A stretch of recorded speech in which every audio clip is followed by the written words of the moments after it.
बहुत समय पहले की बात है।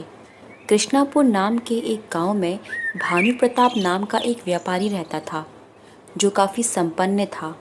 इसके साथ साथ दानी भी था। उसे दान पुण्य करना बहुत अच्छा लगता था। वो समय समय पर गांव में साधु संत और गरीबों को भोजन भी कराया करता था। इसी तरह एक समय की बात है, जब भानु प्रताप ने साधुओं को अपने घर आकर भोजन कराने का सोचा। यशोदा, भगवान की कृपा से ना इस बार भी मुझे व्यापार में ना बहुत मुनाफा हुआ है। मैं सोच रहा हूँ ना कि घर में पूजा करा के कुछ साधुओं को भोजन कराऊं और दान दक्षिणा करूं। आप बिल्कुल सही कह रहे हैं। भगवान की दया से हम इतने संपन्न हैं, इसीलिए हमें भी दान पुण्य करके दूसरों का भला करना चाहिए। ठीक है यशोदा, हम कल ही ना घर में पूजा करवाएंगे और उसके बाद साधुओं को भी भोजन करवाएंगे। अगली सुबह भानु प्रताप ने अपने घर में पूजा पाठ करवाया। दोनों सच्चे मन से भगवान को पूछते थे। यशोदा, पूजा तो संपन्न हो गई। मैं साधुओं को ना भोजन के लिए निमंत्रण दे के आता हूँ। तुम तब तक भोजन तैयार करो। क्या बनाऊं साधुओं के लिए भोजन में? यशोदा, ये भी कोई पूछने की बात है भला? जैसा हमेशा बनाती हो। अच्छा, खीर जरूर बनाना। ठीक है।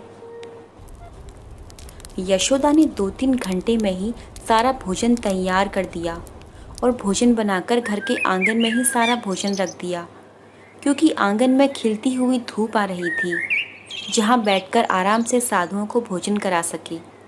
यशोदा ने सारे भोजन को ढक कर रख दिया, लेकिन खीर को ढकना भूल गई। अरे, खीर तो ढकी ही नहीं। मैं इसे ढकने को कुछ ले आती हूँ। यशोदा घर के अंदर चली गई।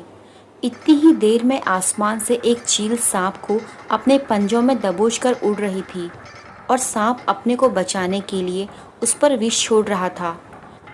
लेकिन उड़ती हुई चील के पंजों में दबोचे गए सांप का विष जाकर खीर में गिर गया, क्योंकि सिर्फ खीर ही नहीं ढकी हुई थी और इस वजह से सारी खीर जहरीली हो गई। यशोदा ने बाहर आकर खीर ढक दी और इतने में ही भानु प्रताप साधुओं को भी घर के बाहर भोजन के लिए ले आया। क्या बात, आज तो बस 2 ही साधु भोजन के लिए आए हैं। यशोदा, आज पास ही के गांव में ना बड़ा सा हवन है। बाकी सभी साधु वहीं गए हैं। बड़ी मुश्किल से इन साधुओं को मैं ले आया। चलो कोई बात नहीं, कम से कम साधु महाराज हमारे घर तो आए। मैं इनके लिए भोजन लगाती हूँ। आइए साधु महाराज, बैठिए। साधु भोजन को बैठ गए। यशोदा ने उनको थाली परोसी और साधुओं ने भोजन करना शुरू किया। खाना खाते खाते अंत में साधुओं ने खीर भी खाई। खीर खाते ही साधु अपनी जगह पर ही गिर पड़े और उसी वक्त उनकी मृत्यु हो गई।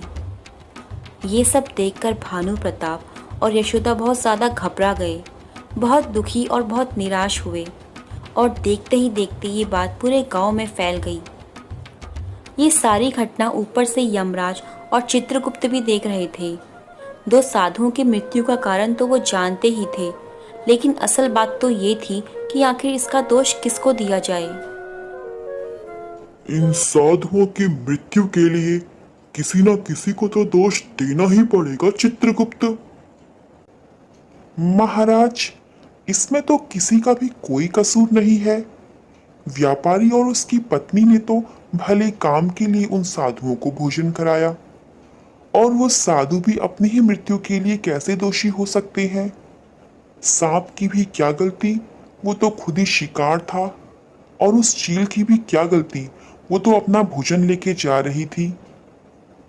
चित्रगुप्त, यही तो सबसे बड़ी समस्या है कि हमें किसी का कोई दोष ही नहीं दिख रहा। लेकिन फिर भी इन साधुओं की मौत के लिए किसी न किसी को तो जिम्मेदार मानना ही होगा। हम तो विवश हैं कि आखिर ये दोष किसके सर डालें। उधर भानु प्रताप और यशोदा भी साधुओं की मृत्यु से दुखी थे और गांव के लोग भी ये जानते थे कि ये दोनों की इसमें कोई गलती नहीं होगी। लेकिन गांव की एक औरत जगह जगह जाकर लोगों से भानु प्रताप और यशोदा के बारे में बुरा बोल रही थी। अरे, क्या तू जानती है कि यशोदा के घर पर साधुओं की वहां खाए गए भोजन से ही मृत्यु हो गई? हाँ, सुना तो मैंने भी यही है, पर उन बेचारों की क्या गलती?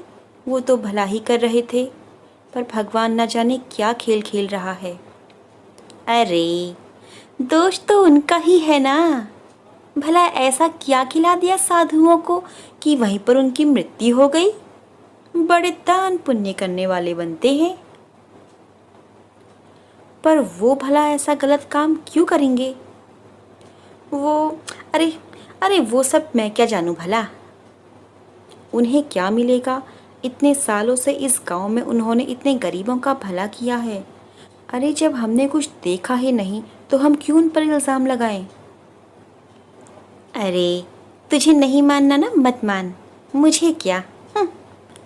ना जाने इन दोनों पति पत्नी ने इन सब पर क्या जादू किया है कि किसी को इनकी गलतियां ही नहीं दिखती, पर मुझे क्या।